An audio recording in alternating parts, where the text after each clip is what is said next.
Hi there, my name is Dr. Vijay Kumar and I am the member of International Cytokine and Interferon Society. I highly appreciate ICIS for providing me the opportunity to present the role and generation of cytokine storm during COVID-19 for the general public. COVID-19 facts.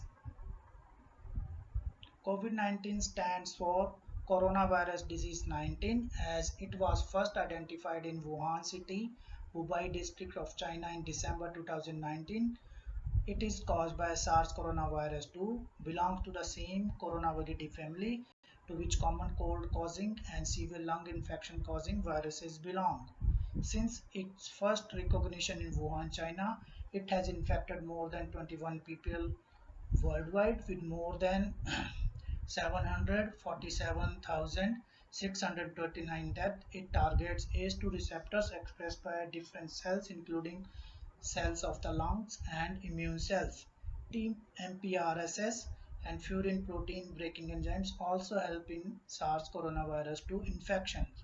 Immune cells secrete different proteins molecules called cytokines and interferons to protect the body from infections including SARS-CoV-2 infection. This diagram shows the SARS-CoV-2 and ACE2 receptor expressed on human cell. This is the diagram to show the SARS coronavirus 2 infection, development of cytokine storm causing pro-inflammatory organ damage and leading to the development of severe or critical COVID-19. If no specific drugs are provided, patient dies. The term cytokine storm got popular in context to H5N1 influenza infection in the year 2005. However, it was first used in 1939 during a mismatched organ transplantation.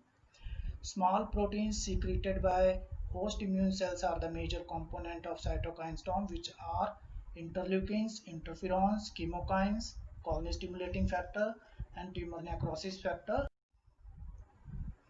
Cytokines comprising COVID-19 induced cytokine storm. Early increase in type 1 IFNs and interferon gamma occurs in the lungs. IL-6, IL-10, TNF-alpha are the cytokines which increase both in the lungs and circulation. These are the different list of chemokines which also increase. No type 1 interferons increase in circulation and lungs.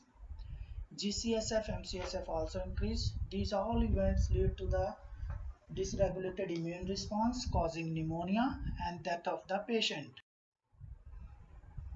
Points to note regarding cytokine storm during severe COVID-19.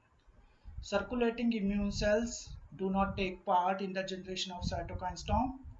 Cytokine storm generates locally in the lungs with the activation of respiratory epithelial cells, infiltrated neutrophils and monocytes, and Th1 and Th17 cells which spread to the systemic circulation. Severe COVID-19 also increases circulating pro-inflammatory bacterial products which may further enhance cytokine storm. IL-6 is one of the major player in the severity of COVID-19. Earlier, tocilizumab, an IL-6 blocker, was suggested to severe COVID-19 patients with pneumonia, but in its phase 3 clinical trial, it didn't work properly. Conclusion. Cytokine storm plays a crucial role in COVID-19 severity. IL-6 inhibition in its phase 3 clinical trial did not work in severe COVID-19 patient. This indicates that cytokine storm is one of the several components of dysregulated immune response during severe COVID-19, but not the sole regulator of the severity. Either we have to find another crucial target to block cytokine storm along with SARS coronavirus 2 specific antiviral drug, or have to find a potent vaccine to prevent the infection. These are the two papers I suggest to audience to read, one of which is written by me. Thank you very much.